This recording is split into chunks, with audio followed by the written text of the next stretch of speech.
9-10 वर्षापासून आमच्या भुसावळ शहरामध्ये पाण्याचा खूप त्रास आहे। आमच्या भुसावळच्या शहराला बाजूलाच नदी आहे, तापी नदी। तर भुसावळ शहरामध्ये पाणीचं 10-12 दिवसाने पाणी येतं, तर जनता खूप संतापलेली आहे। आम्ही नेहमी निवेदन करतो की भुसावळ शहराला पाणी 5 दिवस आडे की 3 दिवस आडे द्या, पण त्यांच्यावर कोण प्रेशर टाकतं आहे तर आम्हाला हेच माहीत करायचं आहे की त्यांना प्रेशर कोण देते की भुसावळ जनतेला त्याच्यामुळे त्रास होत आहे। कोण आणतंय असं वाटतंय तुम्हाला? आता सर्व जनतेला आता माहित आहे की कोण त्रास देत आहे, कोण नाही देत आहे, आणि मला कोण त्रास देत आहे हे भुसावळच्या जनतेलाही सर्व माहित आहे। कोण वाटतं? थेट नाव का नाही सांगत आपण तक्रार पण द्यायला गेलेलो। हो, बिलकुल गेली होती सर। काय कोण आहे मग? नाव सांगा। नाव सांगा। आता मंत्री साहेब आमच्या भुसावळ शहराचे आहे, संजय सावकारे साहेब आहे आमच्या भुसावळ शहराचे मंत्री, आणि आमदार पण तेच आहे। मग त्यांचं कर्तव्य आहे की भुसावळ शहरामध्ये पाणी यायला पाहिजे, बरोबर आहे।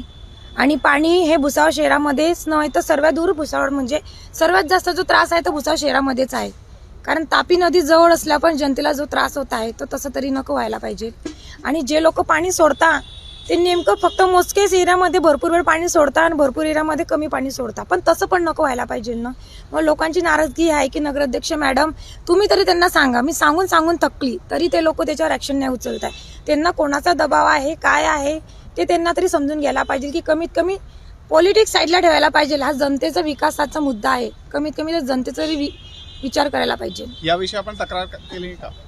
हो सर, मी आता इथं ऑफिसला आलेले होते, आज आमची मीटिंग होती। मीटिंगमध्ये सुद्धा मी तक्रार केलेली आहे गुलाबराव पाटील साहेबांना की आमच्या भुसावळमध्ये पाण्याची भरपूर समस्या आहे। नक्कीच मला असं वाटतं की त्याच्यातून मार्ग निघणार। तक्रार हेच केलेली आहे की गेल्या 9-10 वर्षापासून भुसावळ शहरामध्ये पाण्याची खूप समस्या दूर आहे, आणि अमृत योजनेचं काम कशामुळे थांबलेलं आहे तेही तपास करावा, आणि एकदा तरी त्यांनी आमच्या भुसावळ शहराकडे लक्ष द्यावं की कशामुळे भुसावळच्या लोकांना हा त्रास होत आहे।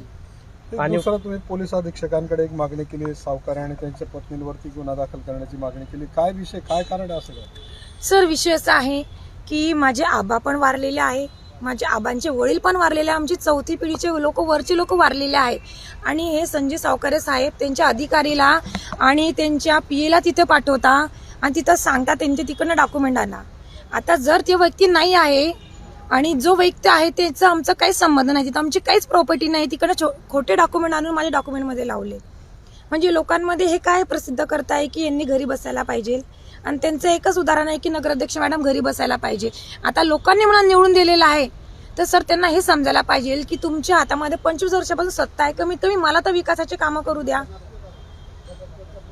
त्यांचे अडथळे असं म्हणायचं तुम्हाला? हा, आणि ते माझ्या प्रत्येक कामामध्ये अडथळे आणताय, विकासाचे कामं पण होऊ देत नाही आहे। नगराध्यक्ष जे आहेत भुसावळचे त्यांनी पण काही प्रश्न मांडलेले आहेत। त्यांचं म्हणणं आहे की काही कामांना जाणून बुजून विरोध केला जातोय, ती कामं पूर्ण केली जात नाही, असा त्रास दिला जातो। नगरपालिकेचा विषय ते नगरसेवक आणि त्यांचा काही विषय असेल ते नगरपालिकेत बघतील। भुसावळच्या नगराध्यक्षांनी आपल्या विरोधात आणि आपल्या पत्नीच्या विरोधात गुन्हा दाखल करण्याची मागणी पोलिसांकडे केली आहे। जात वैध प्रमाणपत्र मिळू देत नाही, बनावट कागदपत्र बनवले जातात म्हणतात। आता कोणी बनावट कागदपत्र दिले आहे आणि कोणी काय केलेलं आहे हे जात पडताळणी समितीची एक व्हिजिलन्स कमिटी असते, व्हिजिलन्स ऑफिसर असतात, ते सगळे चेक करतात आणि ते ठरवतात की काय प्रमाणपत्र जे त्यांनी दिलं आहे की आम्ही दिलं आहे ते खरे की खोटे आहे, ही ती व्हिजिलन्स कमिटी ठरवते।